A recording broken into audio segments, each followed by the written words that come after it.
All right, so in addition to trying to identify the contrapositive of given a conditional statement, we also want to become really comfortable with identifying the negation of a conditional statement. So if you go back and remember what this contrapositive was all about, it was the idea that I could look at a conditional statement, that is, something that looks like P implies Q, and I was allowed to manipulate this thing to kind of switch the roles of P and Q. I know that I can't just directly switch P and Q because that's going to bring about what's referred to as the converse. And the converse is not logically equivalent to the original statement. But what I am allowed to do is I'm allowed to switch P and Q as long as I give both of them a negation. That is, this statement P implies Q is going to become logically equivalent to the statement not Q implies not P. One of the huge advantages that this contrapositive allows me to do is it allows me to switch the attention away from that statement P and puts that emphasis on this Q expression, in particular this not Q expression. The idea is that sometimes showing P implies Q directly is going to become very challenging. But rather than showing P implies Q, I can actually go and explore this not Q implies not P. And sometimes that'll be a lot easier to work with. So in this case, it gives me this really slick trick to switch back and forth to kind of switch these roles of A and B, or P and Q in this case. What we're going to be doing in this situation is we're going to be looking at negating this entire expression. So you can see in this case that I'm going to be given some gigantic statement P implies Q, and I want to think about what is the negation of that whole big expression. So you can see that it is a little bit different than the contrapositive world. I do have negations floating around in this thing, but they're attached to just the Q or the P respectively. What I want to do in this case is I want to actually negate the entire expression P implies Q. The idea is that later on we're going to come back to this idea of kind of showing certain proofs and things like that. And if you can show that the negation of something is actually false, well then we know that the original expression must be true. We have this kind of, it must be true or it must be false because it's a statement. So if I can show that the negation of it is actually false, then my original statement must actually be true. The big thing here though is that the negation is really awkward when it comes to conditional statements. If I try to take the negation of this P implies Q, we're going to end up with something that's a little bit weird. I am still going to have a negation floating around. That makes sense that there should be a negation somewhere, but the negation is actually only going to be attacking that conclusion. So I'm going to have a not Q making an appearance, but the big thing that you're going to see is that I no longer have a conditional. So I'm going to pause on that just for a second just to kind of let that sink in. If you take one of these classic if-then statements and you negate it, the negation is no longer going to have an if-then structure. It is in fact going to have an and structure. You can see this conjunction operator making an appearance. That is, if I have the negation of the statement P implies Q, what it's going to be logically equivalent to is going to be the statement P and not Q. So there's no negation on that P, there's only a negation on the Q, and I'm actually picking up a conjunction between those two things. We actually saw this result back in Theorem 2.2.2, this kind of early on classic kind of operations and their equivalencies. In this case, we showed actually the double negation, we showed the contrapositive, and now we're showing the negation in that case. You can go back and check. We created a few truth tables for those things to kind of see what's happening in this case. But in this case, we're actually going to start to attack this thing to a bunch of different statements to kind of see what we can do when it comes to manipulating some of these objects. So the first kind of go-to example that I always like to go towards is just something really simple and silly. In this case, create some really simple if-then structure. I'm going to try to negate it to really see if that negation is something that I believe. Kind of making sure that the kind of logical symbols that I see up above is something that I can actually internalize and be like, okay, no, that actually makes sense that that's what the negation should be. So in this case, this statement is, like I said, kind of silly and whatnot, but it says, if you finish your homework, then you can play video games. A very classic if-then structure. I have an if out in front, I have a then afterwards. I have my initial statement that says, if you finish your homework, yay! So I'm finishing my homework, which is going to be statement A. I can then play video games, which is going to be statement B. What I want to see then is I'm going to identify this thing as A implies B. Maybe I should use P's and Q's because that's what I have up above. So I'm going to say, if I finish my homework, which is my hypothesis, I can play video games, which is going to be Q, my conclusion. So in this case, my statement reads P implies Q. What I'm going to see then is I'm going to see the negation of this thing. I'm going to go ahead and write this in red just to kind of say, hey, this is the negation. It's grumpy, it's bad, and sad. In this case, I'm going to have the negation of P implies Q, and by that statement up above, what I'm claiming it's going to be is it's going to be the statement P and not Q. So that's what I'm going to have, at least symbolically, what this negation looks like. So to save us a little bit of time, I'm just going to go ahead and write this thing down in words so we can kind of see what's really happening and if I actually do believe this. So in this case, if I try to rewrite statement P, well, that's the idea that I finished my homework. So that's what I have here. I finished my homework. The connection here is going to be an and, so I'm going to put an and there. So notice I did not put an if in front of this expression because it is not a conditional. Not a conditional. And then the other part is going to be the negation of Q. So the idea is that my conclusion was supposed to be that I can play video games. But in this case, the negation of this is that I did not play video games. So the negation of the statement, if you finish your homework, then you can play video games, is going to be you finished your homework, yay, and you did not get to play video games, boo. So the idea is that, yes, up above, this is a very happy statement. If you do your homework, you can play video games.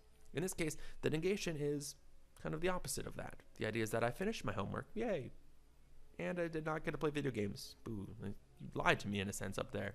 So that's going to be this kind of, it validates this idea that this negation should properly have this and. It's the idea that you are going to satisfy your hypothesis, but I'm going to have this opposite of this conclusion, the negation of this conclusion in this case, and they're separated by this and expression. So what we're going to do next is actually explore a whole bunch of these other types of statements. I'm going to write down the statement in kind of symbolic form, and then I'm going to kind of just quickly swipe over it to actually write it out in words. So I don't have to sit and kind of write out all of those symbols. But it's good practice to kind of see really what's going on in all of this stuff. So the first one's going to be kind of back onto those examples that we saw earlier. It's this idea that I'm going to have, if it's raining outside, boo, it's raining outside, well, then I probably should carry my umbrella. So in this case, I have one of my classic if-then statements. I'm going to have, it's raining outside, and let's just say that's going to be my R, and then it's going to be, I'm going to carry my umbrella. So that's going to say, I'm going to have my umbrella. So the statement in this case is just simply R implies you. The negation of this thing then is going to be, well, we just saw, it's just going to be another direct negation of a conditional. So it's going to be the negation of R implies you, which in this case is going to be the statement R and not you. Okay, so while we're on that, we're just going to jump down below just to see another example, and then I'll come back and actually write out what that means in words. So the next ones are where they start to get a little bit more tricky in this case. I'm going to have the statement, if P is a prime number, and that number happens to be greater than 2. So in this case, my hypothesis actually has two parts. There's a big if statement. This part's going to be my part A. This is going to be portion B. It's separated by an and my conclusion is that P should be odd. So I'm going to have a C. In this case, my overall statement is going to be of the form A and B. Prime and greater than 2 is going to imply that my number is actually odd. So in this case, I'm going to have a C. What I want to do next is I want to see actually the negation of this thing. So just kind of practice working with the negation of this more complicated hypothesis in this case. So if I negate that big old expression, so A and B implies a C. Well, what that says, if you go back to remembering, what's happening is that my hypothesis is unaffected. Whatever that P is, it's just going to stay a P. So in this case, it's still going to be left as just an A and B.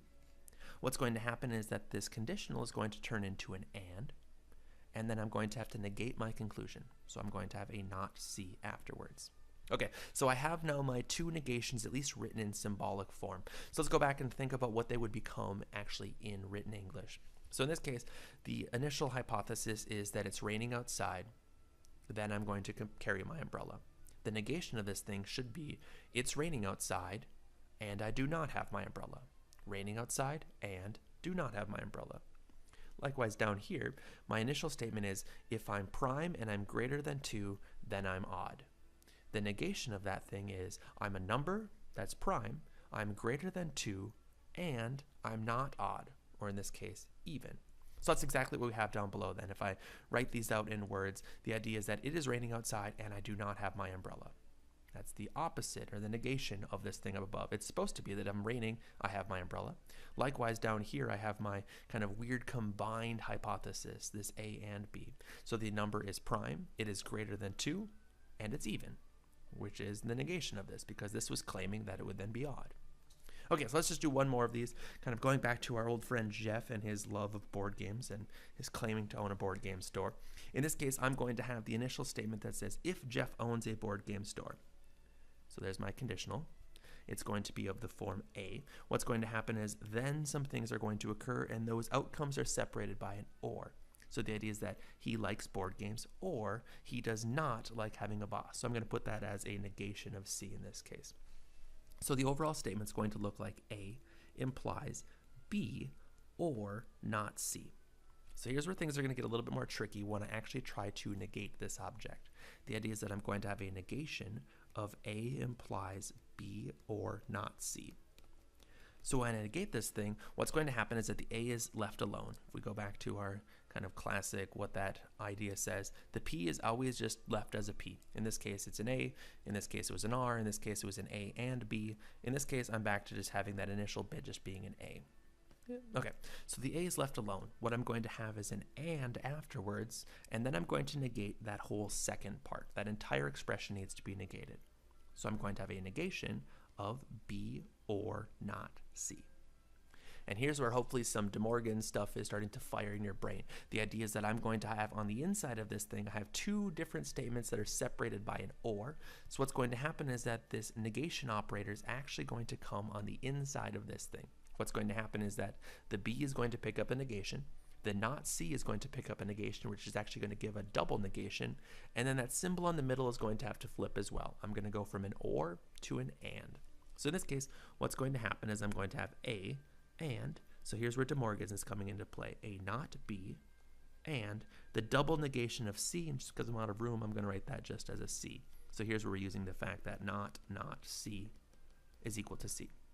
So in this case, we could again go back and try to rewrite this thing in words, and I'm going to just put the words out, and then we're just going to talk about that really quickly. So the idea is that A is satisfied, so Jeff owns a board game store. Not B, so Jeff does not like board games, and C, which is the idea that Jeff does like having a boss. So you can see that I initially start with this if-then statement.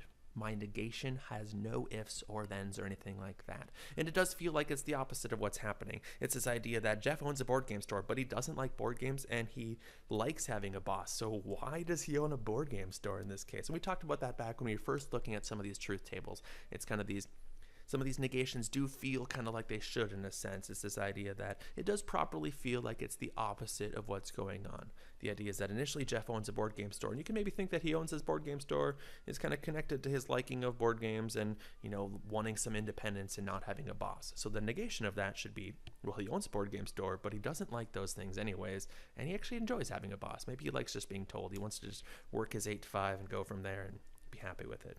So it does properly feel like a negation in this case. The classic statement and the negation seem to work out all right. Sometimes you got to be careful with that though, because these negations do get a little bit weird. So go through the actual kind of symbolic form of these things so you don't lose an extra negation, or you lose an or becomes an and or something to that effect.